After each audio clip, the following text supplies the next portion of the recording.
fokus pada dua naratif ini.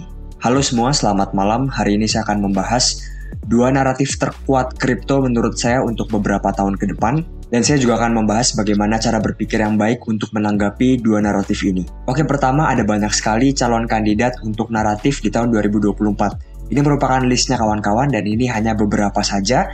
Masih ada banyak lagi kandidat naratif lainnya yang bahkan belum lahir kawan-kawan. Jadi ingat ya, ada banyak narasi yang belum lahir juga pada market untuk tahun depan. Oke, berikutnya saya akan membahas beberapa konsep penting agar kalian mengetahui konsep naratif ini. Yang pertama adalah irisan kawan-kawan, di mana suatu koin dapat memiliki dua irisan antara beberapa naratif kawan-kawan. Misalnya di sini, token X memiliki naratif AI dan juga naratif DeFi, sehingga menjadikan dia koin yang cukup kuat kawan-kawan. Tetapi apakah semakin banyak naratif artinya semakin kuat? Tidak juga kawan-kawan. Walaupun dalam beberapa kasus seperti itu kawan-kawan. Berikutnya saya akan membahas rotasi, di mana sebetulnya nanti hampir semua naratif itu mengalami kenaikan. Tetapi ada yang namanya siklus, ada yang namanya narasi kawan-kawan. Jadi berganti-gantian ya kawan-kawan. Misalnya di sini ini merupakan tabel waktu. Pertama misalnya pada bulan Januari hingga bulan Maret akan terjadi gelombang AI. Berikutnya bulan berikutnya terjadi gelombang layer 2. Berikutnya gaming dan juga Web3. Jadi hampir semua naratif nantinya akan naik, walaupun ada beberapa naratif yang tidak naik juga. Berikutnya kekuatan dari siklus ini berbeda-beda, misalnya AI akan lebih kuat daripada layer 2, tetapi ada beberapa naratif yang sangat kuat sekali atau bahkan sangat lama sekali. Berikutnya, terkadang naratif ini mengalami tabrakan sehingga menimbulkan satu naratif sedikit terpendam, tetapi naratif tersebut nantinya akan dapat muncul lagi di beberapa bulan kemudian. Jadi ini merupakan konsep naratif dan bagaimana pengaruhnya terhadap harga kripto ya. Nah, dari beberapa naratif di sini, saya menyimpulkan ada dua naratif yang menurut saya akan sangat kuat sekali untuk beberapa tahun ke depan ya. Oke, naratif tersebut adalah yang pertama gaming dan yang kedua adalah RWA. Kenapa saya fokus kepada dua naratif saja, tidak lebih? Sebetulnya ini merupakan pilihan kawan-kawan bagi kalian yang tidak memiliki banyak waktu untuk melakukan rotasi uang nantinya ataupun ingin lebih rendah stresnya di dunia kripto, lebih tenang, berikutnya uangnya tidak terlalu banyak, dan juga kalian ingin melakukan manajemen portofolio yang sederhana. Kalian dapat menerapkan prinsip pilihan dua naratif ini kawan-kawan. Nah, lalu kenapa saya memilih gaming dan juga RWA? Karena menurut saya, uang yang beredar sekarang sangat besar sekali di gaming dan juga RWA. Jikalau kita ingin membuat bisnis, tentunya kita akan menyasar bisnis yang kira-kira marketnya besar kawan-kawan. Jadi, uang beredar besar menurut saya sekarang berada di gaming dan juga RWA. Kita dapat lihat di sini di sektor hiburan, gaming ini sangat mendominasi sekali, jauh sekali di atas musik dan juga film, dan juga banyak lainnya. Sama seperti RWA kawan-kawan, baik itu properti, baik itu obligasi, baik itu komoditas, banyak sekali uang yang beredar di sana. Berikutnya, kenapa saya memilih gaming dan juga RWA?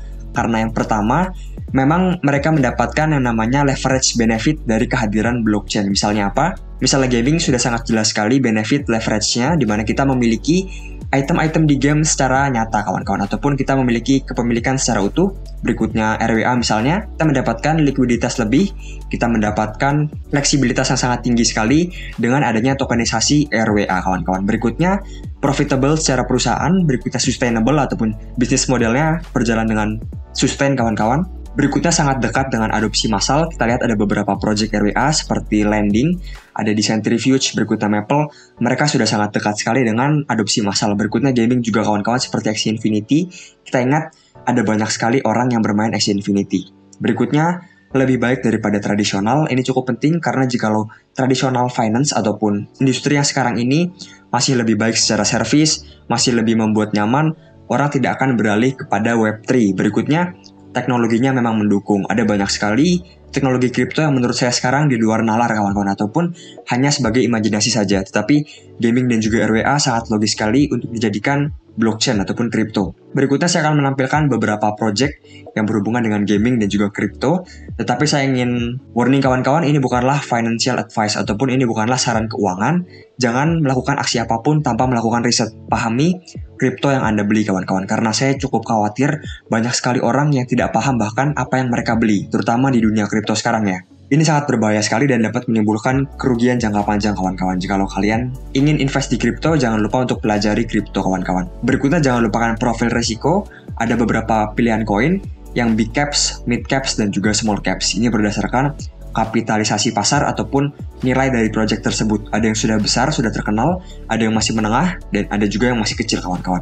Nah, Ini sangat subjektif sekali, di bear market dan di bull market angkanya dapat berbeda, dan bagi setiap orang dapat berbeda. Tetapi menurut saya pribadi, untuk small caps berada di 1 juta hingga 100 juta dolar, berikutnya mid caps berada di 100 juta hingga 1 miliar dolar, dan terkadang lebih jika lo bull market ya, dan big caps menurut saya di atas 1 miliar dolar. Berikutnya jangan terjebak dengan yang namanya valuation trap ataupun jebakan valuasi. Semakin kecil valuasi bukan berarti semakin seksi, semakin layak dibeli, dan sebagainya. Dan juga semakin besar kapitalisasi bukan berarti dia tidak seksi ataupun sebagainya. Yang patut digarisbawahi adalah apakah masih ada gap antara value dan juga antara penilaian pasar terhadap koin tersebut, kawan-kawan. Berikutnya saya akan warning juga, akan ada banyak koin, banyak project, banyak produk yang menjual ludah, kawan-kawan. Ataupun mereka menjual konsep saja tetapi tidak pernah menjalankan konsepnya secara nyata. Nah, jadi kawan-kawan, ini membutuhkan yang namanya penyaringan, kawan-kawan. Ini sangat penting sekali. Jadi ada banyak data mentah yang disajikan di internet seperti apa? Seperti marketing, berikutnya ada saran dari influencer, termasuk saran dari saya, berikutnya berita, dan sebagainya. Nah, kalian perlu menyaring hal tersebut dengan ilmu dan juga akal sehat yang kalian miliki, kawan-kawan. Memang membutuhkan effort untuk melakukan hal ini, tetapi percaya kawan-kawan, kalian akan menjadi lebih kuat, kawan-kawan, jika lo ingin menghold suatu koin ataupun ingin melakukan suatu aksi investasi. Timbullah sesuatu yang logis dan juga menarik, kawan-kawan. Jadi menurut saya, kalian harus dapat melakukan penyaringan ini, kawan-kawan, dengan ilmu yang kuat ya. Jujur kawan-kawan, pada saat awal 2021, saat saya membuat YouTube awal-awal, saya masih sangat lemah sekali. Dan juga jujur kawan-kawan, menurut saya sekarang ada banyak influencer kripto yang bahkan tidak paham fundamental dari kripto tersebut secara nyata, kawan-kawan. Jadi menurut saya, kalian juga perlu menyaring, kawan-kawan, dari influencer yang kalian pilih ya. Ini merupakan beberapa project dari RWA ataupun tokenisasi real world asset ataupun aset di dunia nyata. Jadi saya membagi ke dalam beberapa kolom. Yang pertama adalah bagian ataupun subsektor, berikutnya seksi. Seksi ini menurut saya adalah perbandingan antara peluang dan juga risiko. Berikutnya ada juga beberapa project. Dan untuk saya garis bawahi di sini, kawan-kawan, ini bukanlah project yang saya miliki dan ini bukanlah project yang saya anggap bagus ya. Tapi ada beberapa yang memang saya anggap bagus, tetapi saya tidak akan memberitahu yang mana. Oke, kita akan membahas dari yang pertama, kawan-kawan, RWA.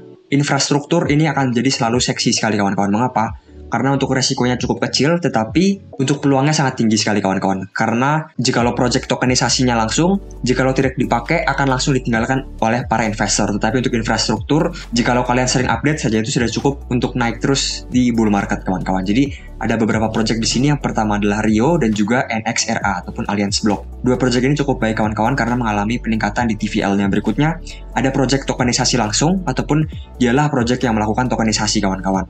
Ini juga cukup seksi, kawan-kawan, tetapi resikonya cukup tinggi karena jika lo projectnya tidak hidup, artinya koinnya mati. Berikutnya ada beberapa projectnya seperti SMT. Dia melakukan tokenisasi terhadap saham-saham di Amerika dan juga obligasi di Amerika. Berikutnya ada Ondo. Ondo juga memiliki produk investasi di mana kalian dapat melakukan investasi di obligasi Amerika ataupun US Treasury Bills secara on-chain, kawan-kawan. Berikutnya ada PaxG. Ini mereka mentokenisasi yang namanya emas. Berikutnya ada juga yang melakukan tokenisasi terhadap carbon credit ataupun kredit karbon, kawan-kawan. Carbon credit ini merupakan sesuatu yang baru di Indonesia, sehingga mungkin kalian asing, tetapi intinya semua perusahaan memiliki kuota untuk mengeluarkan emisi CO2, kawan-kawan. Dan nantinya kuota tersebut dapat diperjualbelikan. Berikutnya ada juga yang namanya tokenisasi properti, kawan-kawan.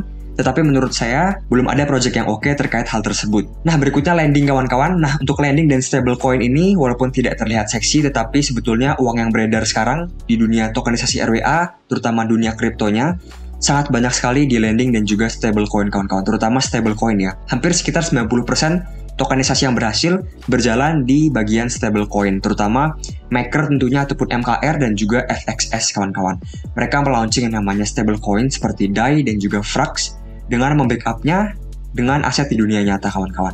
Berikutnya untuk lending cukup bagus, kawan-kawan. Ada yang namanya Centrifuge, MPL ataupun Maple dan juga Goldfinch, kawan-kawan. Yang cukup baik adalah Maple, kawan-kawan, karena cukup aktif untuk launch-nya dan juga dia berada pada dua jaringan, yang pertama Solana dan juga Ethereum. Sebetulnya lending ini yang paling realistis, kawan-kawan, dan paling mendekati adopsi massal. Karena konsepnya sangat logis sekali, kawan-kawan. Seperti kita melakukan peminjaman di bank, tetapi ini versi on-chain. Dan juga untuk kolateral ataupun untuk jaminannya dapat berupa RWA yang ditokenisasi, kawan-kawan. Oke, berikutnya kita akan membahas yang namanya gaming, kawan-kawan. Sama seperti tadi ada beberapa bagian. Yang pertama adalah infrastruktur, yang kedua game, Metaverse, dan juga Launchpad. Jujur untuk Launchpad saya kurang tertarik, kawan-kawan, karena menurut saya upside-nya tidak banyak. Berikutnya untuk Metaverse, sekarang ini sedang meredup walaupun ada kemungkinan naik lagi, kawan-kawan, tetapi saya jadikan di sini sebagai menengah. Berikutnya untuk infrastruktur dan juga game super ataupun super tinggi ya. Tetapi untuk game ini Resikonya juga sangat tinggi sekali kawan-kawan, karena kembali lagi jika gamenya sepi, artinya tokennya akan mati. Jadi yang paling aman menurut saya adalah infrastruktur kawan-kawan. Ada banyak infrastruktur di dunia kripto sekarang yang cukup seksi. Menurut saya Gala ini cukup seksi kawan-kawan karena dia mengalami perubahan tokenomics yang sangat signifikan sekali. 27 miliar token dari 30 miliar token kalau nggak salah sudah di launching kawan-kawan. Berikutnya ada juga Ronin kawan-kawan ataupun Ron. Ron ini merupakan blockchain untuk game tersebut. Dia menjadi backbone ataupun menjadi back-end dari namanya Axie Infinity kawan-kawan. Berikutnya ada UOS. Nah, berhati-hatilah kawan-kawan karena ada beberapa koin-koin tua seperti UOS ini. Berikutnya ada juga Wax. Wax kawan-kawan itu merupakan koin-koin tua yang kemungkinan dapat dibantai oleh koin-koin baru secara hype-nya, walaupun secara teknologi tetap menang koin-koin tua. Berikutnya ada PYR ataupun Vulcan Forge. Sama kawan-kawan ini merupakan platform ataupun tempat launching game. Berikutnya ada juga Naka ataupun Nakamoto Games. Sama kawan-kawan ini bagian infrastruktur. Berikutnya ada juga project game secara spesifik. Ada Illuvium, ini cukup ramai kawan-kawan karena gamenya sangat realistis sekali. Berikutnya ada juga Sidus. Sidus ini berfokus kepada mobile game. Saya cukup setuju dengan visi dari Sidus ini karena menurut saya untuk gaming yang paling menghasilkan revenue adalah mobile games kawan-kawan. Karena lebih accessible tentunya kawan-kawan. Berikutnya ada juga Geval. Geval ini cukup aktif di Twitter, tetapi menurut saya overrated kawan-kawan. Berikutnya di Metaverse ada Sen. Pasti kalian semua sudah tahu Sen kawan-kawan, memang ada project nyatanya, tetapi sepi. Berikutnya ada juga Wild dan juga Block kawan-kawan. Sebetulnya saya sudah memiliki kandidat untuk beberapa project RWA dan juga gaming pilihan saya, dan mayoritas tidak ada dalam list di sini kawan-kawan. Jadi menurut saya hal tersebut masih cukup rahasia. Sekian dari saya kawan-kawan, semoga bermanfaat. Jangan lupa untuk like, komen, dan juga subscribe di video saya. Terima kasih kawan-kawan.